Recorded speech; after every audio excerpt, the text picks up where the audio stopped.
Hey, Fiance freaks, I'm Sam. I'm Emily, and this is 90 Day Fiance Freaks. Well, turns out 8 people in one tiny LA apartment is too many. Don't tell Thomas. Never admit it. Right, do you think he didn't know that until tonight's episode? I mean, we all knew that. We all knew that the whole time, Paula. Love you, girl, but no, too many people. You know what struck me? The stuff. And I didn't think about that last week when we heard this was all going to happen. The 8 people was preoccupying my mind. Like, physically, where will they go logistically? 8 people's worth of stuff, Emily. For how long of a trip? All Oh, the way from Brazil with presumably fancy wedding attire? true. That's a lot. It's a lot of suitcases.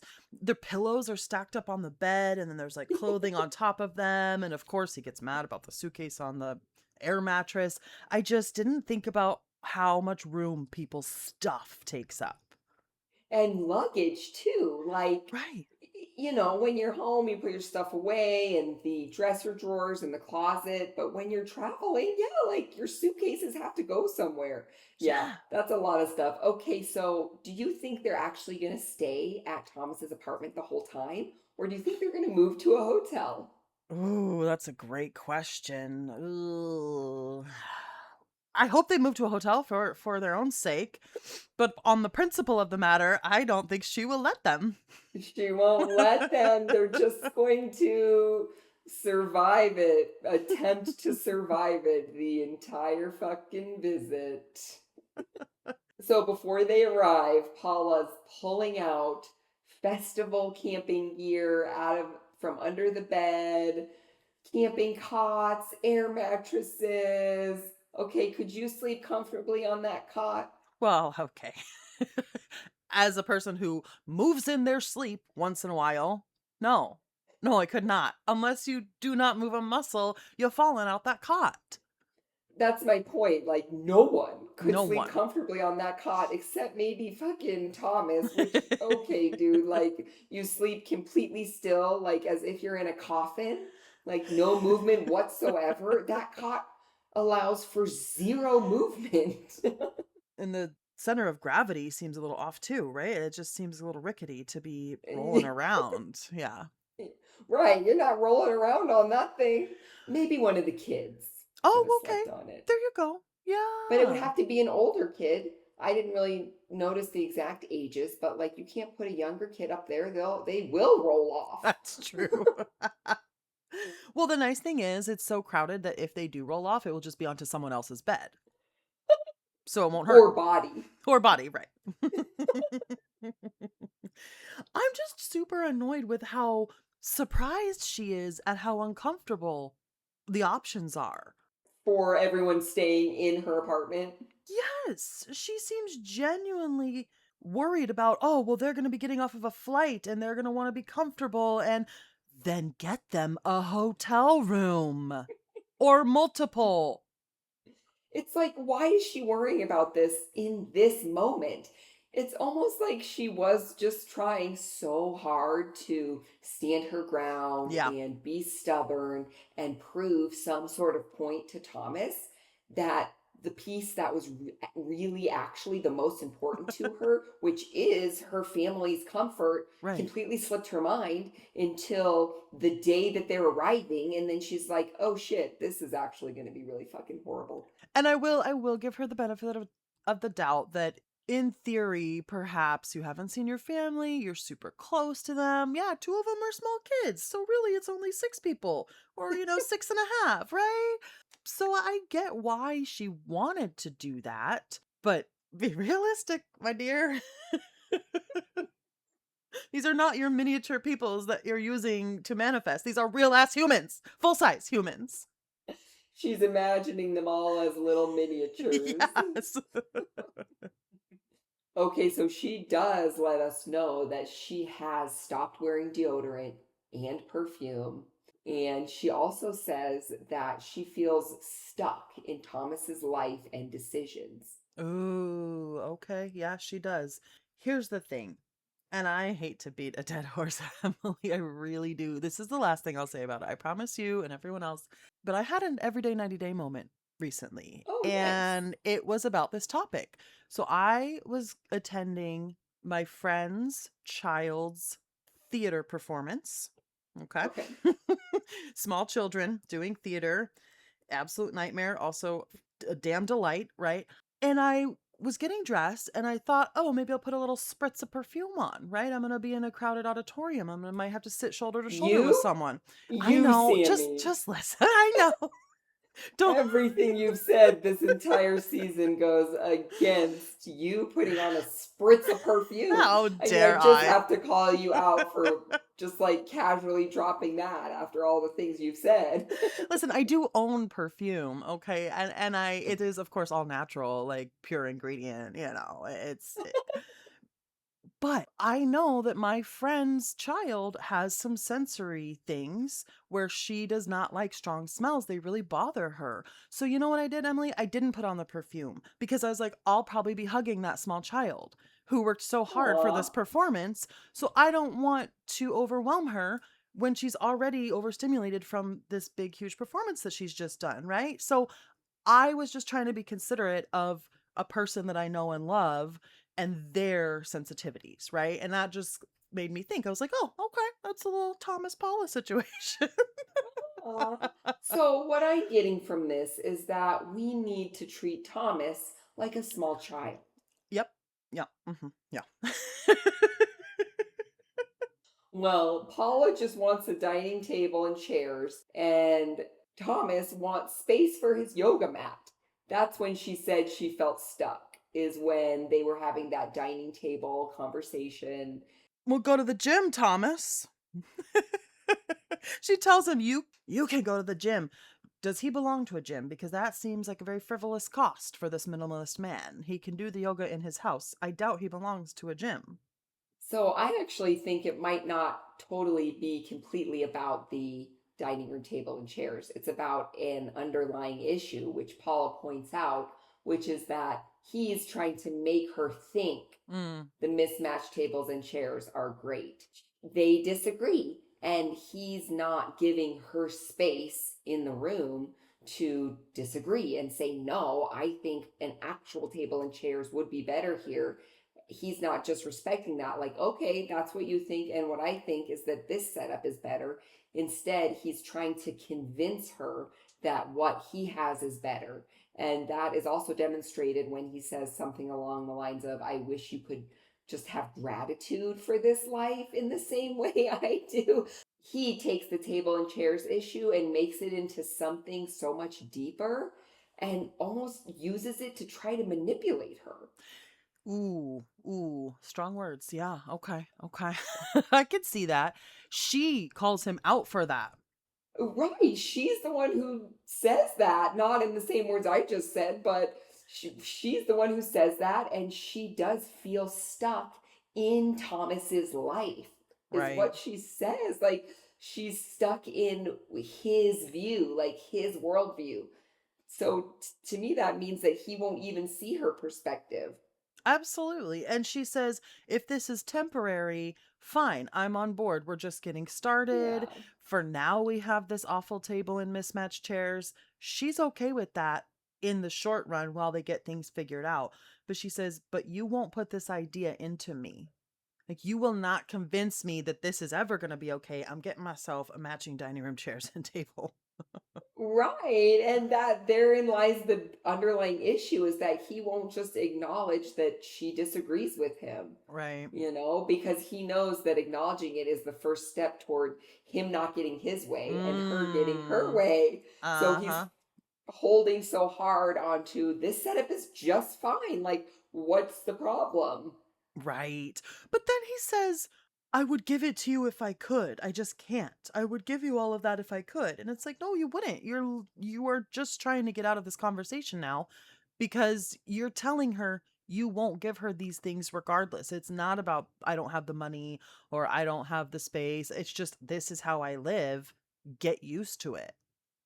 Right. And so again, that's just total bullshit Yeah. because if the reason were that he couldn't afford it, that would have been the very first thing he said. Right. That came much later because that's a pretty definitive no. Like, I literally don't have enough money for this. No, we can't get that. But it was like the last ditch, just throw it out there. Right. Here's another reason. Like, no. The only thing I will give him is that that apartment is too small for a third table, especially a proper dining room table. Where's it gonna go? Look, I need a better camera angle shot of the entire apartment. If Paula says a table and chairs could fit, I trust her. And I also think that Thomas could put his yoga mat anywhere else. Like, yoga mats can also fit anywhere. Do yoga in any small little space. Like, Okay, no, you believe her that there's room for a dining room table? She thinks there's room for 8 humans. Don't believe her and her spatial awareness, okay? yeah, that's a fair point. Although I don't think she actually thought there was room for 8 people. Okay, there, She there it was is. just thinking about doing something to spite Thomas. Aha, okay, okay. So then Paula's family arrives. They walk inside. Thomas is explaining the laws of the land. So many things here. First of all, her family, adorable, a damn delight. Love them. They're so cute. They're so Yeah. cute. They're so positive at first. I don't know how that's Yeah. going to play out, but they get there super positively. They're hugging the bed. Dad's bouncing on the bed. He's like, "This is a good bed. This is a good bed," right? Yeah. Also a huge positive, Thomas's Portuguese. Yeah, really impressive. It makes me proud as the American side of the foreign fiance relationship when the American is fluent in their fiance's language. It makes me so proud. Thank you for trying just a little bit. It's really cool and it's also pretty rare. It's super rare, way more rare than it should be. So, not only Yeah. is he piecing together a few words here and there of Portuguese, he's fully fluent, speaking to her family in exclusively Portuguese.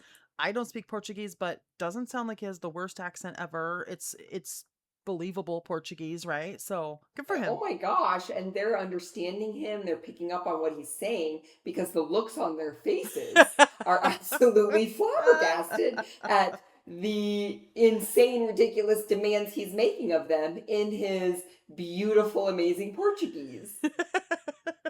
No soap, Emily. Paula's like, no soap, no soap. This is news to her and to all of us. Soap too? We can't use soap? But don't worry, it's baby soap, and baby products are less scented because babies are more sensitive to this. So, as you said, treat Thomas like a baby and we're good to And we'll be good to go. go. I mean, why couldn't Thomas have just bought the products that he wants them to use? Oh, oh, Like, ooh. just go to the store and buy the unscented soaps that Mm. you are okay with and say, I'm sorry, but I can't handle all those crazy scents. Here are some all natural, like super sensitive, allergen free. So, like, yeah, like it might not be what they're used to, but it's like way sensitive. So no one's going to fucking react to it. Like it's not going to be what they like, but no one will have an adverse reaction to it. But if he wants them to do that, he needs to like provide the alternative products. Okay, Thomas approved sundries. I love this. Exactly. Why is this just now popping into my brain? Because you put it there. That never occurred to me, not even for one moment. That was my first thought because it's actually not very easy to find Right. scent-free soap, scent-free shampoo, or even like more natural scents. Like if you're trying to maybe do like an essential oil, like lavender scent, like it's really not that fucking easy. So like I don't know what the fuck he expects them to do. Well, and also just as a host, you should stock that stuff for your guests anyway, right? When people are staying at your Yeah, house, you should have some shampoo and towels and basic everyday necessities for your guests. That's hosting 101. absolutely. And her family said something interesting about hosting too. They said, "This is so odd to us because in our house, in our culture, we try to please our guests." Okay, the things that Paula's family said. I Oh, mean, they were so good, and the conversation that she had with her brother as they were walking along the beach down by the water was really good. yeah. He was super honest and he voiced his worries and fears, and he was simultaneously really respectful.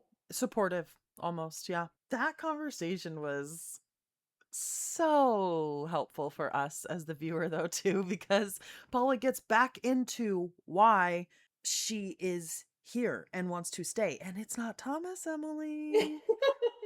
We have talked about this happening in previous seasons where, yeah, it's like the foreign fiance wants to go to the US, and like our opinion in the past, and I still stand by this, is so fucking what? Like, that's fine. Like, it's not a red flag to me, like what she was saying, walking along that gorgeous drive with her brother. I don't know, like, who cares? She wanted to go to the US. She fell in love with Thomas. Great. Yeah, and that's what we've talked about too, is there's a big difference between using someone, hello Mito, and actually Yeah. exploiting them because you do not love them. You only want to be here, right? Yeah. The difference between that and, oh, I really like this culture, I really like this food, I really like this way of life, I really like American men, let me go find myself one, and then actually Yeah. falling in love with one, actually having a sexual relationship with one, preferably, right? And then Yeah. you get all the best of all worlds, right? It's like if I say, oh, I really love Spanish culture, let me go to Spain and find me a man. Like, yeah, what's wrong with Right. that? Spanish men are hot. I get along with them. Let me go find one. And if I don't, I'll come back, right? But I'm not just gonna find some unsuspecting, miserable person and trap them. Like that's a big difference, right? Yes, definitely. And the first situation you described is what's happening with Paula. She loves the American culture. She said she's Right. always loved speaking English. And so yeah, she found an American man and genuinely fell in love with him. Like, and they had that friendship. They built it was all built on that friendship. So to me that it really isn't a red flag. It's like good for you. Like that's actually really cool to have that personality trait to like be intercultural and like it's so interested in other cultures. Like that's why we love the show. Right, right. Well, and you could extrapolate it into other things too, right? Like if you're very religious, then you're going to find a person within your religion to marry, within the Yeah. parameters of that. If you're not religious, then you're not going to look for a religious person. And in fact, that might be something you disregard people for, right? And so it's kind of the same thing to me.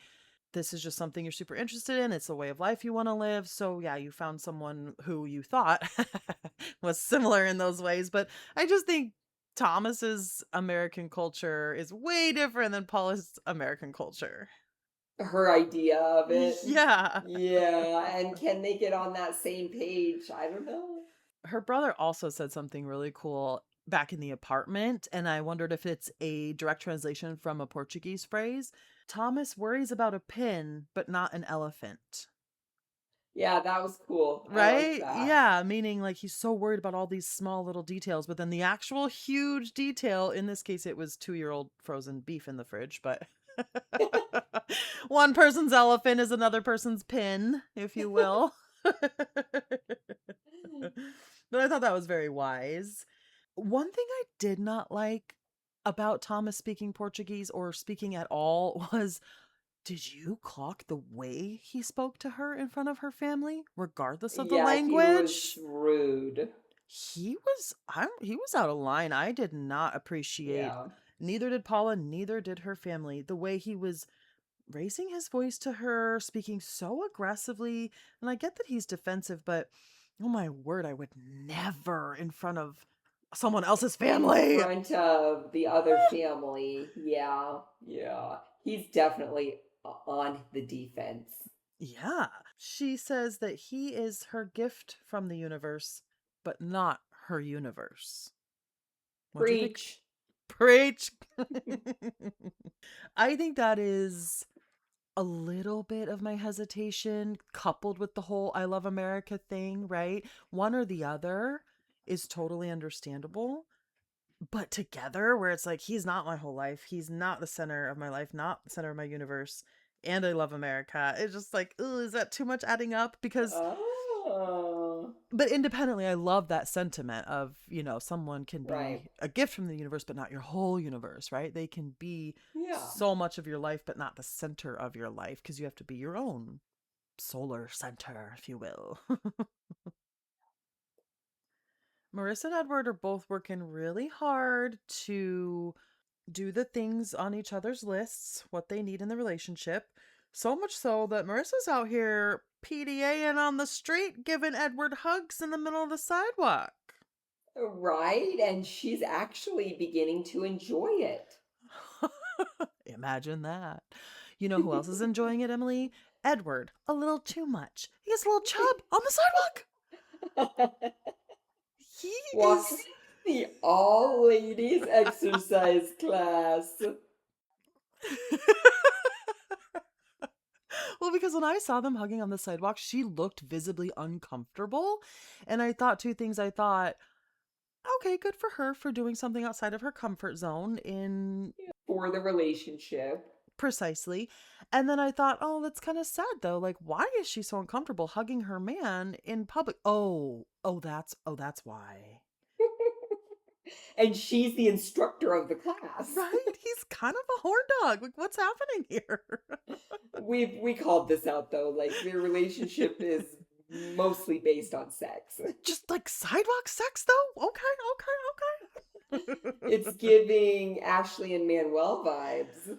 Oh, bathroom sex, yes. Right. If only, I mean, all these fights they have, if only they went into the bathroom at that restaurant later that night and banged one out, I bet they could have come right back to dinner and had a good one. Maybe that's what they do. We haven't seen the end of their fight, right? Looks like Marissa storms off. Yeah, she's too classy for that. She's not banging in Yeah, the bathroom. I don't think she would be, which is disappointing because that was great. I loved that Ashley Manuel moment. That was a classic. Oh, classic 90-day moment. Classic. I loved her little workout fit. That was such a cute workout outfit she had on for Yeah. teaching her bar class. And that whole class was amazing, like so good. Edward's ego at the beginning of that was so fucking funny. And Oh, just the way that Marissa is trying to be more dominant by telling Edward what to do. Look, I'm the teacher. You need to mm-hmm. get the 8 pounds. And Edward is like, please, I'm taking the 12. And she does back down though. She says, "Okay, I'm not going to micromanage." And he's like, "Ooh, another half chub. I love that. That's so hot." He was so funny in that class though, and that was just so fucking cute. Like the only guy in there, he is having a really hard time. At the end of the class, he says, "These ladies are Wonder Womans." Oh, yeah, they are. Yeah, they Yeah, are. Edward, yeah. No, I mean, Edward is all men in this scene. No offense, but Yeah. women's workout classes, we make them look good. Okay. We make them look like a breeze, but they're Yeah. not. I am still trying to get my partner to go to a spin class because I'm like, you will absolutely die. You will die.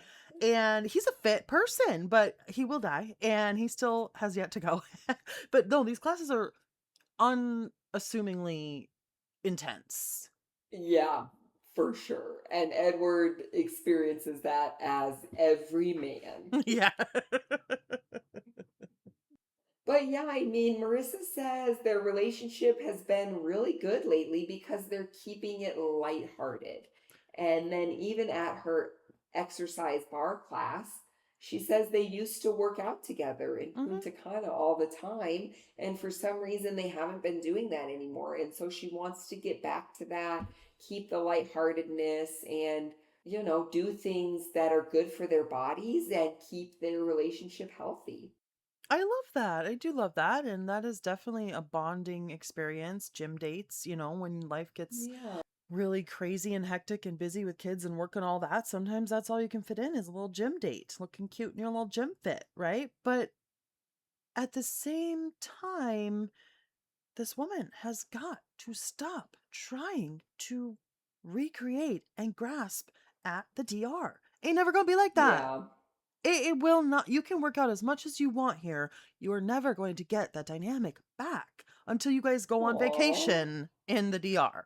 I'm sorry. Or move there. Oh, yes. Aw, yeah, yeah, that's a good point. I mean, wow, that does really touch on something much bigger. Like, is she just trying to recreate that vacation life with him in her real life, and that's Right. why they're having so much friction? Right. And we can have a sprinkle of that. We can have the essence of that, right? We can strive towards recreating moments here and there, but you're never going to capture that entire dynamic. And I just think it's unhealthy to continue trying. We need to just face reality of what if that is never going to be that way again. Is this life okay now, how it is, or what it Yeah. could be here? Well, so then they get all dressed up for a fancy dinner, and that lighthearted attitude they've been having explodes. Ooh. And it's like what you said, Marissa just wants to hold on to whatever they had in the DR, and she can't handle Edward trying to talk about something serious. And I can see both sides. I can see you want to have a good night. Why do we need to constantly revisit this stuff? It's just creating pathways in our brains that are not healthy. And let's just have a night off. Let's just enjoy each other. At the same time, I think Edward was trying to let that go. I think he had one final thing to say about the jealousy and then he was going to release it. But Aw. she just took it so hard that that was not She possible. took it like he was instigating, just bringing up anything negative at all whatsoever that night was going to ruin their night. I just really had a hard time with Marissa acting like this was all Edward's fault. She's like, who, she was just saying things like, who does this? Who Right. brings up a Right. topic like this? Like, why can't he read social cues? Oh And all I'm thinking is, have you seen 90 Day Fiance? god. Like, do you know how many fancy dinners and dates mm, and mm. I don't know, cake tastings? I'm thinking of Luke and Madeline? Madeline Mm, again, like just fancy restaurants. Like this is a classic scene on yeah. 90 Day. Like you're at the fancy dinner, you're supposed to talk about the deep hard shit and get in Right. an explosive fight. Like, no, Marissa, like Edward is not misreading. Like he knows the assignment Right. and he's doing it for like being on the TV show. He Like understood the assignment for he sure. understood the assignment. Like he's not misreading social cues. That to Right. me was like, girl, step off. Well, what he said. So what we're talking about is that he said about the jealousy and the cheating that he came to the realization that if she does cheat on him down the line or ever, that's her loss.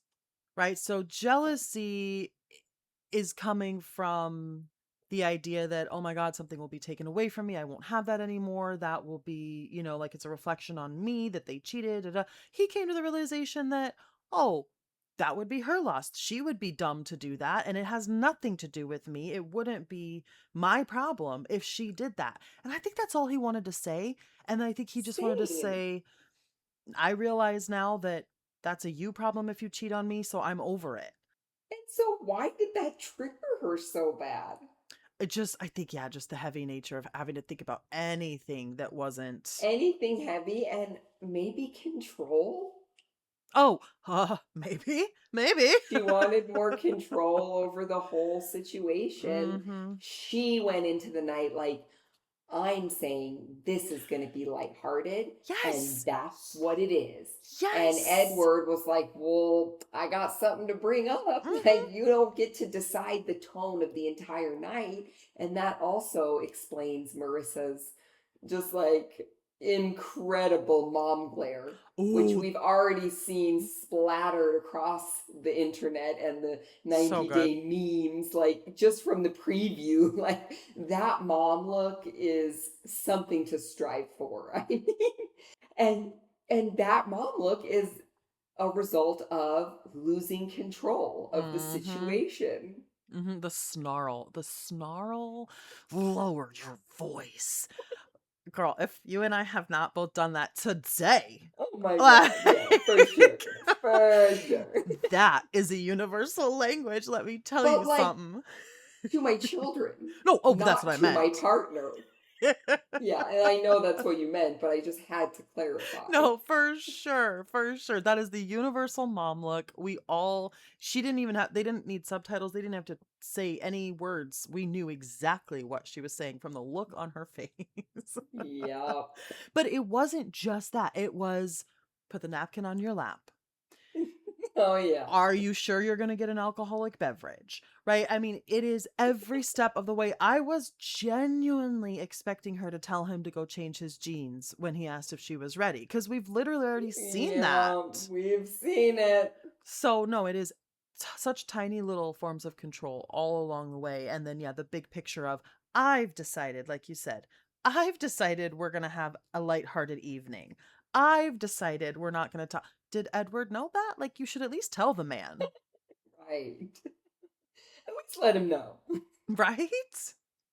Okay, are we just going, and is TLC just going to glaze past the fact that they got a puppy? Aw. Don't you I awe hope me? I No. hope we see more of that puppy. I mean, we do love a puppy. We gotta talk about a little bit in this episode too, but a puppy band-aid is worse than a baby band-aid. Oh shit. Yeah, good point. Have you ever had a puppy? You know how I feel about No, I puppies. haven't. Oh my God. They are so cute.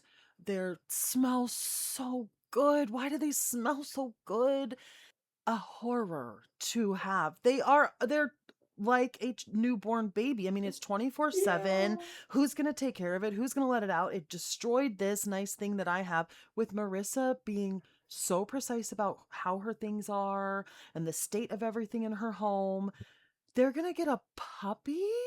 This is an absolute recipe for disaster. Like a puppy will break you up. We better see this unfold. I want all the play-by-plays. Really, there's gotta be something there, because no, I just think puppies are really, really, really hard. Well, Katie followed all the rules at her bachelorette party. They were all listed there on the screen. Check, check, check. No making out with people, no throwing up, no throwing up on the sidewalk. I can't remember the others. But she was a good girl one night.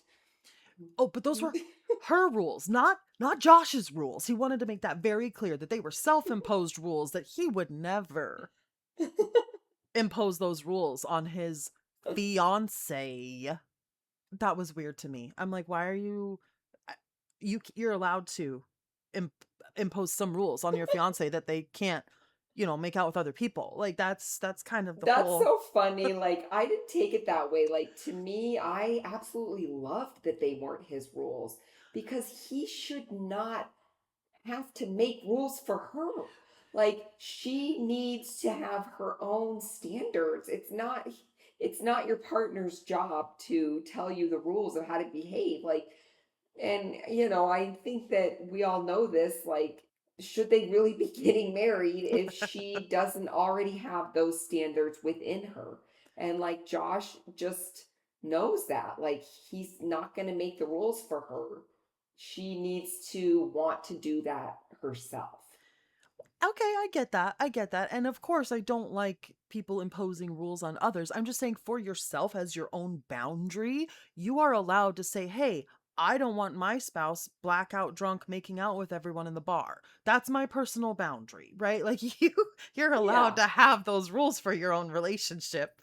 And And he definitely has said that repeatedly. So I think that's also why he's reiterating these are not my rules for you. These are my boundaries for myself in a relationship. okay. And then it's on you, Katie. Like, Right. what are your own boundaries and your own rules for yourself? And Katie just like doesn't have any. So she's just like, I'll just adopt all of yours and like try to put them on myself. Okay. Okay. Yeah.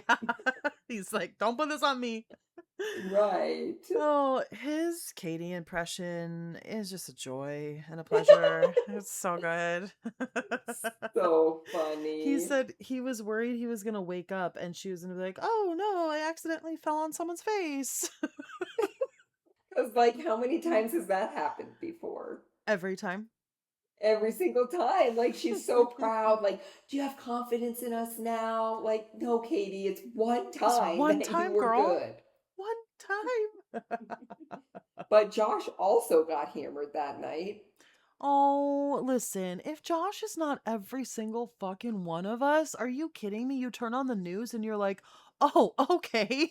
Like, guzzle Right. some sort of substance. What? Like, I numb me out, know. man. This shit is insane. Katie says that monogamy is really crazy. No, Katie, no, no, that's not that crazy, honestly. It's, again, turn on the news. Like, this shit be Right. Like, crazy. ice is really crazy. Like, fuck ice. Right? Fuck ice.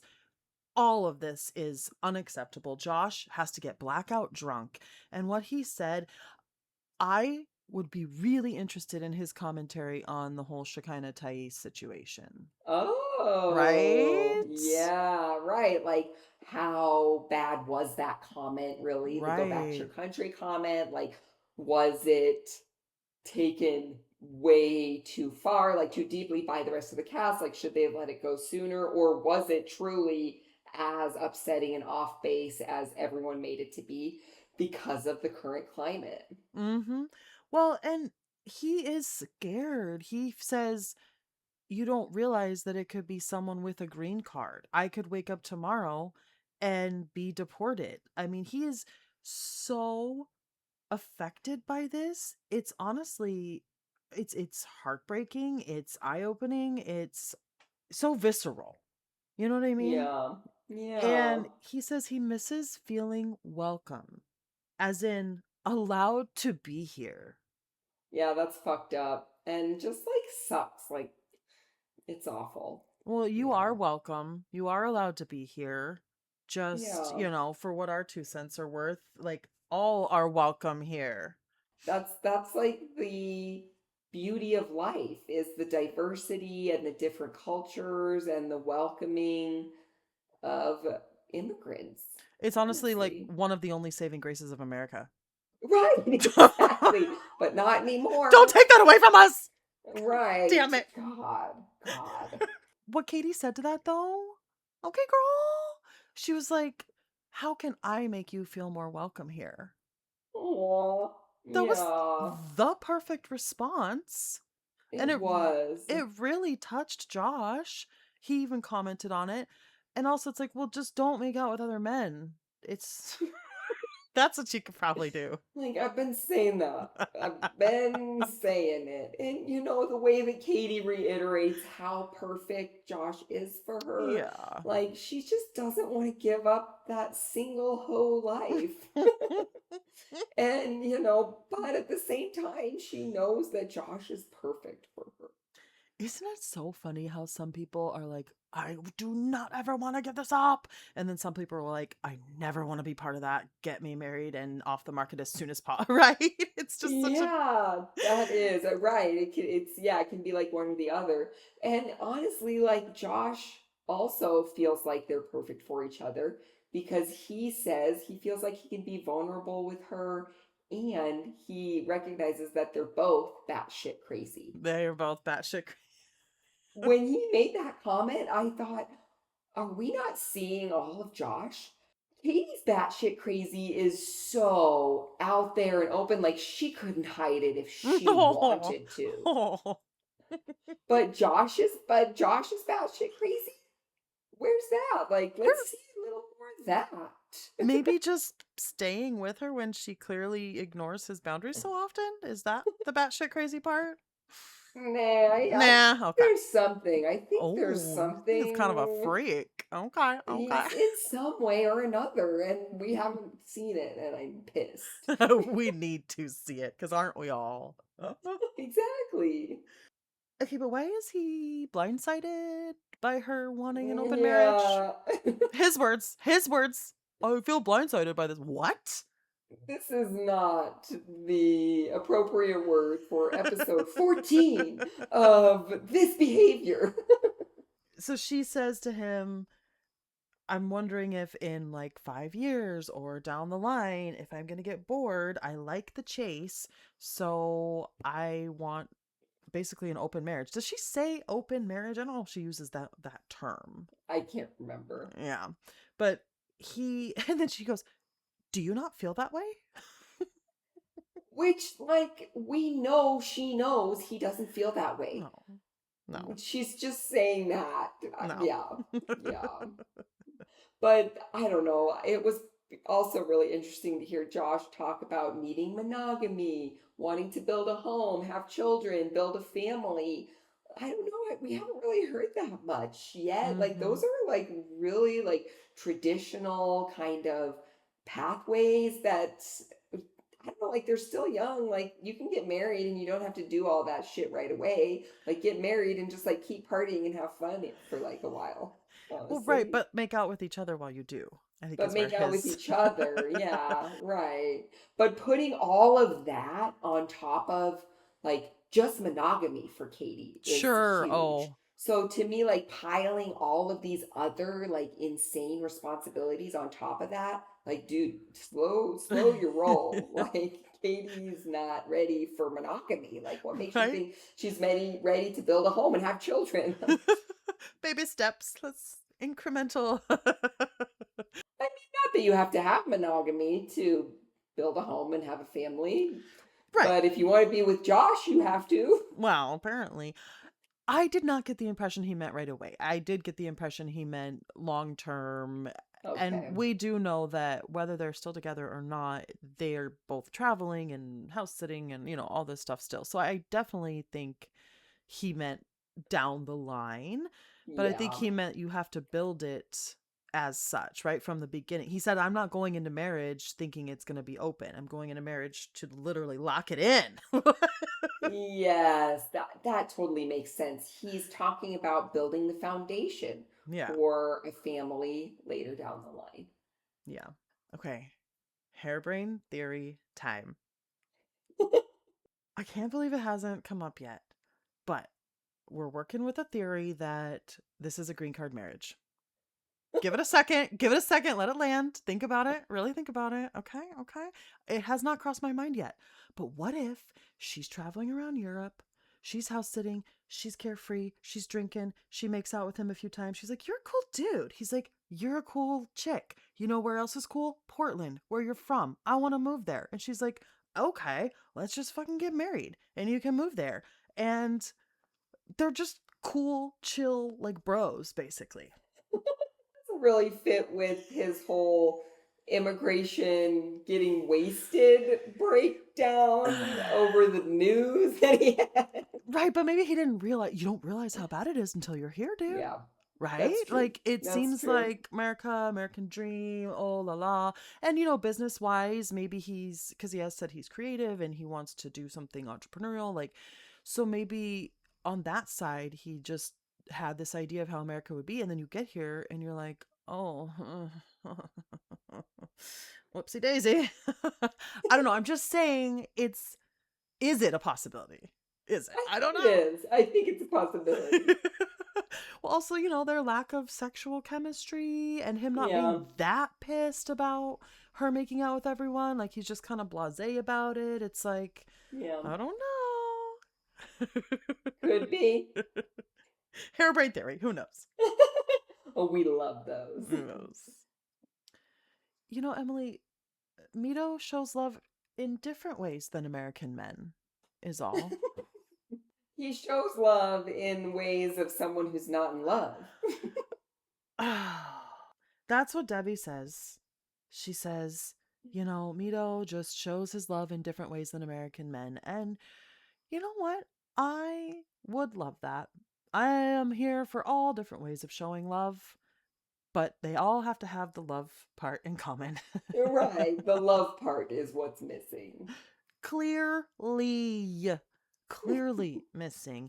Although, Emily, he actually fucking kisses her real live lips in Oh, this episode. yeah. Yeah, he does. It's kind of weird. Begrudgingly. Yeah, no, he didn't enjoy a second of it, but he did. I think that's what the second kiss we've gotten all season from them. Oh my gosh, could be. The first was the vomit kiss in the airport, and then Oh, vomit kiss. and then this one. So yeah, they are at a cooking class, which he's a total dick about. Surprise, surprise. She takes him to a New Orleans cooking class to cook pasta, and he says, "You don't need a class for that. You put it in water. You put it in water. I could do It's that." so easy. And she's like, but this is more complicated. We're going to learn how to rip the heads off shrimp. He's just not impressed. Of course, he's a dick about it. You know who else is not impressed is their cooking teacher when Debbie tells him their proposal story. Oh, He's so awkward. He does not know what to say. He's just like, wow, you guys are like really in love. Like, what an amazing love story. yes, romantic journey. He says, "What a romantic journey!" And like, oh He god, does not know what to say. no, none of us do. Just shake her. Just Yeah. take her firmly by the shoulders and shake the woman. Yeah. She's gonna have to retell this story, Emily, like Yeah. over and over. She needs to make something up, except that it's Yeah. on, global television. But otherwise, she needs to make something up to tell people because that's so embarrassing to have to repeat that story over and over. She can't make anything up, dude. It's recorded. That's so I was casually sobbing in a puddle on the sidewalk because he had just told me he was going to leave. And what? No proposal story should start like that. But Debbie is so happy. She keeps saying, I'm just so happy in this moment. He also said, "I love you" to her. Oh, yeah. Oh, Yeah. she stares at him. She says, "I love you."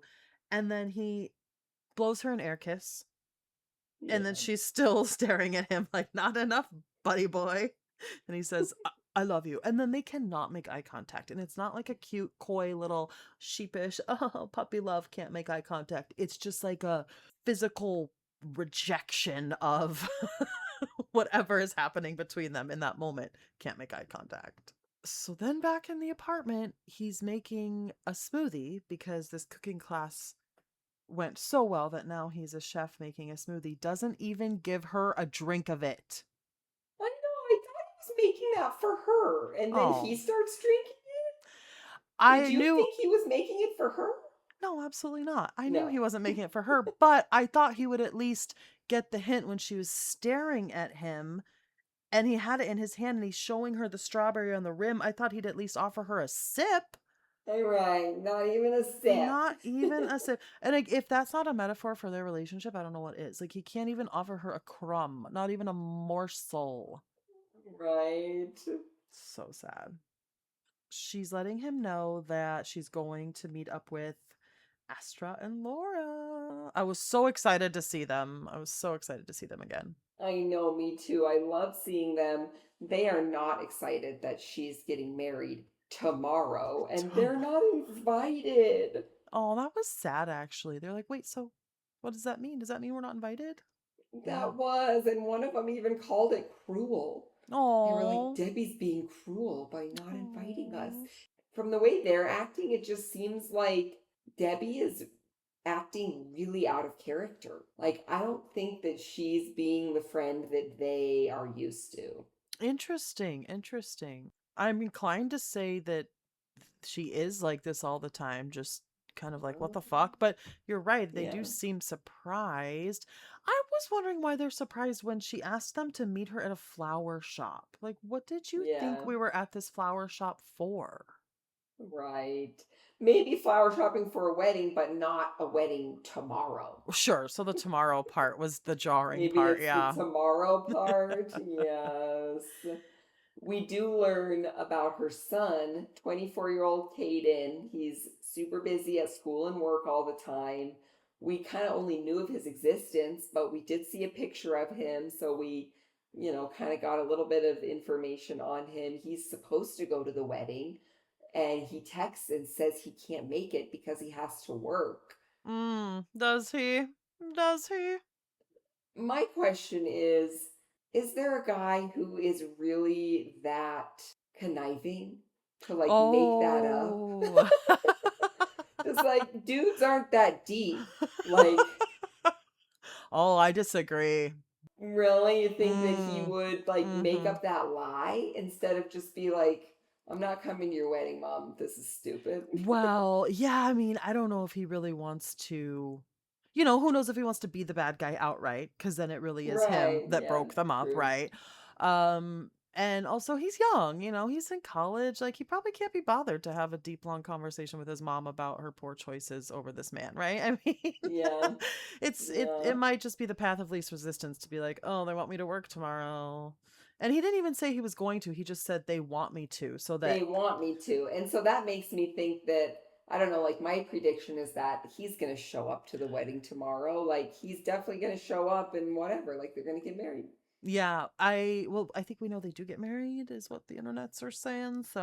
Yeah, we've seen So that. either he shows up or she gets married without him. And to be honest, I don't believe her for a second saying that she won't get married if he's not there. I don't believe her. Oh, really? You think she'll No. do it anyway? I think she would. I don't know if she Mm, does. I don't know if the opportunity arises, but yeah, I think she definitely you would. think he'll show up? Yeah. Yeah. Yeah. Listen, don't get mad at me, but I expected more of Astra. Aw. I needed her to set Debbie straight. She was too mild mannered. Don't know. I felt like she was just being a good friend. Like I think that she doesn't want to beat a dead horse. Like Sure. I think Okay. it's pretty fucking obvious how she feels Yeah. about Mito. Like, and to like continue reiterating that would just damage their friendship at this point. It's like we all know what we think of Mito, and it is what it is. You're making your choices. Yeah, no, you're right. And what's she gonna do? Throw a huge fit? Yeah, it's not gonna go anywhere. So yeah, you're right. Damn it. I was counting on Oh, her. as much as I would have loved that. Right, right. Please. She did have some great facial expressions though. She might not have said much, but her face said it Yeah, all. that's right, exactly. Fabric shopping, Sammy, one of our favorite things being in a foreign country on the regular 90-day season. Oh, They're in this fabric shop in Nigeria, just the colors, the textures, so gorgeous. I loved that. so gorgeous. And yeah, we had some wonderful textile experiences in the last season of BT90D, and it was I cannot wait to see how her dress turns out. I know it's gonna be so shiny. Gonna be the best. Okay, but the real downer of this scene was Blaze in Yeah. the dress shop with her. So she's taking Rod the Godbee's opinion of Maxwell as a scammer to kind of represent how everyone is gonna treat Maxwell when he comes Yeah. to the US. Oh. I didn't put that together. You're right. You're right. Well, Right? if Rod's gonna generalize all Africans slash Nigerians Right. as scammers, then yeah, we're gonna characterize all Americans as Rod, treating them like shit. Right, exactly. Yeah. And so in this, even in this dress shop, in this like what's supposed to be a beautiful moment together with Aisha, Blaze once again brings up all of her concerns about their relationship. And, like Aisha's reaction being upset made sense. Like, this is supposed to be a beautiful moment, a bonding moment with her new sister in law. And Blaze is just still talking about all the concerns, all the worries. Okay, yeah, but talk about Edward and Marissa, and like Marissa should expect a nice fancy dinner to blow up in her face. I mean, Aisha should expect a dress fitting, more or less, right? With your future sister in law who has reservations to blow up or, turn into Yeah, something good point. deeper. Good point. And then Aisha's biblical reference about Jesus heading to the cross. And I don't know, I didn't really understand. I can't quote it exactly, but basically like Blaze is like the bad force behind Jesus and like Aisha is Jesus. Yeah. Blasphemy. Is it? Is that what the Sh- analogy? She says that Blaze is her stumbling block. So yes, Jesus is Right, stumbling and block Jesus on had a the way. stumbling Exactly. block. Yes.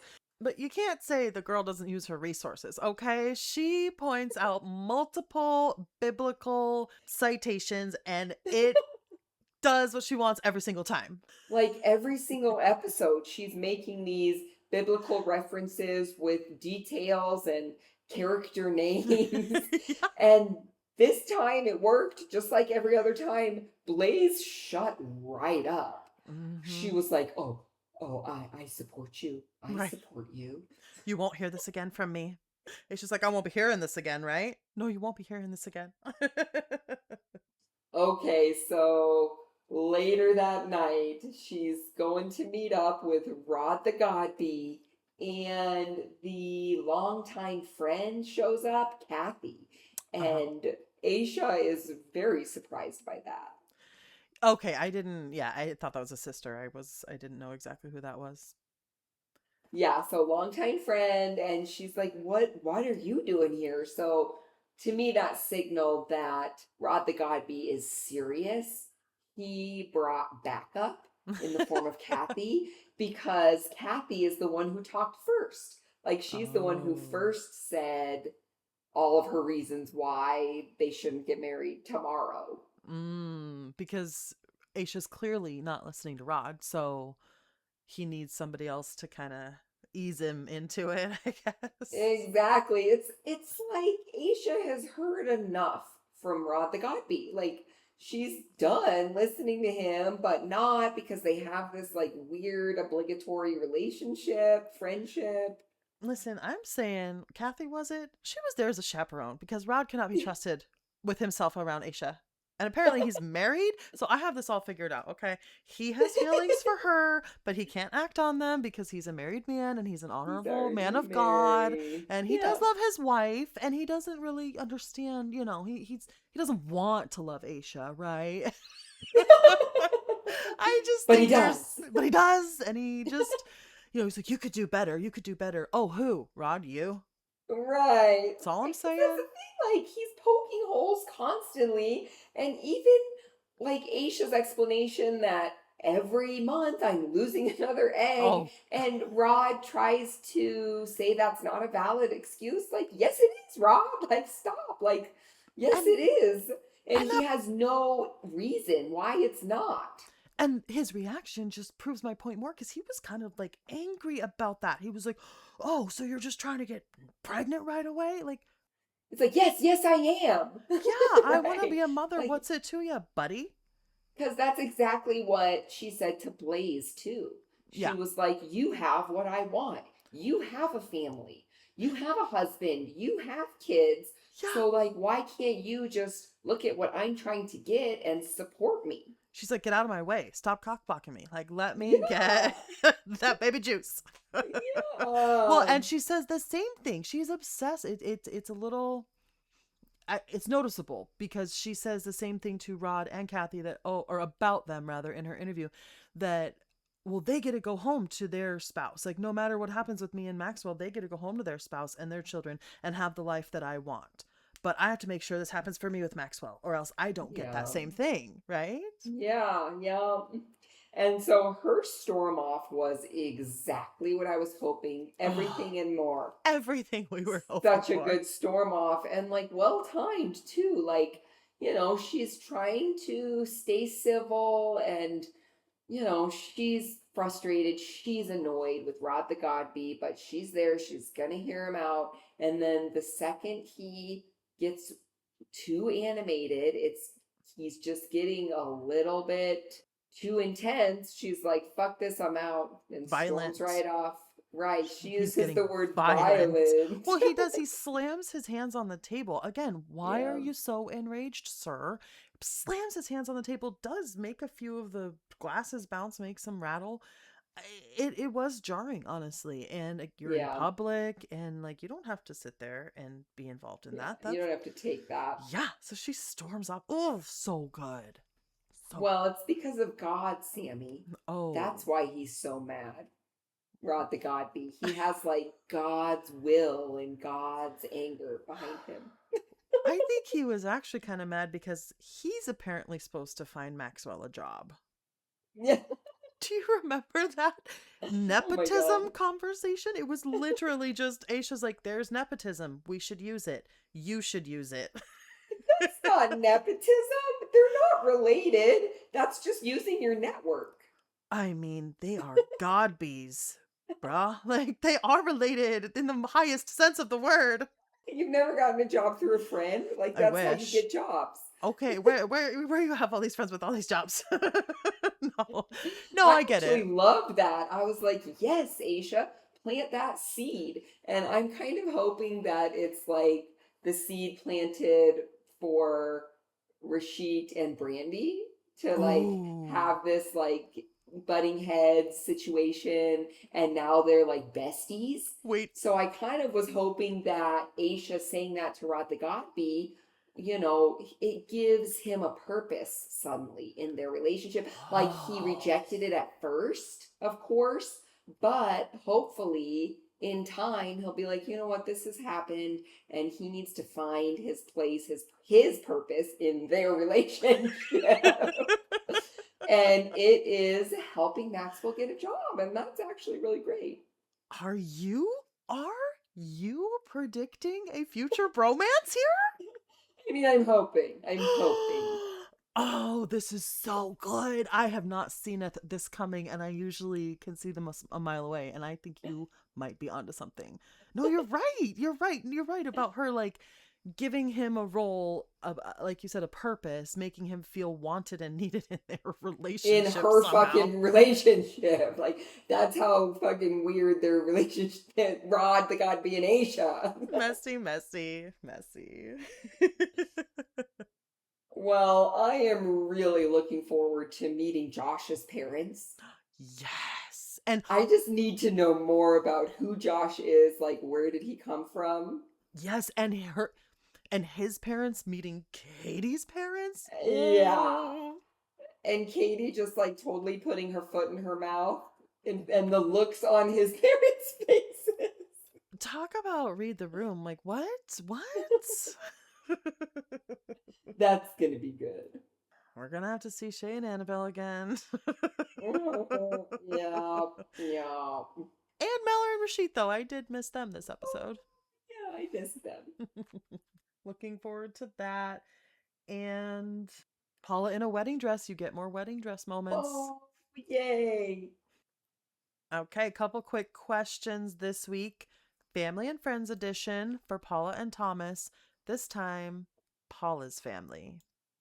Awesome. Are they what you expected? Yeah, I would say so. They're supportive and kind. They are very surprised by what Thomas is imposing upon them, but also not. Like, they're like, yeah, Thomas is weird and out there, and we've been worried about that from day one. But they're also like super caring and kind and respectful in the way that they're communicating all this to Paula. And that's what I would expect out of them. Nice. Is Thomas surprised by Paula's family? No, I don't think so. I mean, the fact that he speaks Portuguese so well makes me think that he's already kind of integrated into their family and like he knows them really well. Yeah, he was so comfortable with the little kids too, and that just Yeah. it was so cute. He's on the floor doing a little airplane foot thingy. He had one on his shoulders on the boardwalk or whatever it was. Yeah. But it also just pointed out their age difference to me because he's 10 years younger than her. Yeah, that's true, but it was cute. I loved the way he was interacting with all the kids.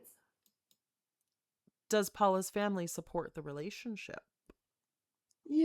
I think they want to. I think they see that Paula could be happy there, and I don't think they dislike Thomas. I think they just think he's weird and quirky, and they hope that's not too much so to chase Paula away. Okay, I'll take that. Yeah. I think they support Paula in anything she does. I think that's what's cool about Aw, the close knit family like that they're just going to trust her decision, but even if they have some reservations. yeah. Would any of them 90 day? I mean, maybe. Oh, well, let's see. Her brother was already married, like, so she looked nice. If they could 90 day, like, together, like, maybe Oh. they would immigrate. Have another Matt and Amani situation. Yeah, right. There we go. I guess something like that, right? So I guess not, no, but like, would they be open to like moving to LA and living near Paula and Thomas? Hell yeah, I think Okay. so. That's cute. I love that. I mean, the only 90-day takeaway from this episode for me is just that 8 people can't fit into a tiny apartment. 10 people. We knew that. Right, we already knew that, and even Paula knows that now. Well, I think my 90-day takeaway is more of an overarching theme that comes up often, but really showed up in this episode about control. Oh. Marissa wanting to have the control in the relationship, Katie trying to give Josh the control, but him saying no, he didn't want that control.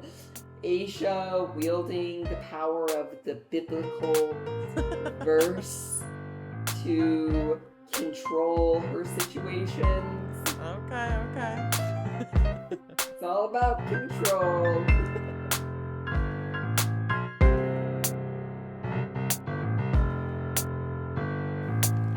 That's it, Fiance Freaks. If you liked this episode, be sure to match our freak by subscribing, leaving a review, and following 90 Day Fiance Freaks on social media for more.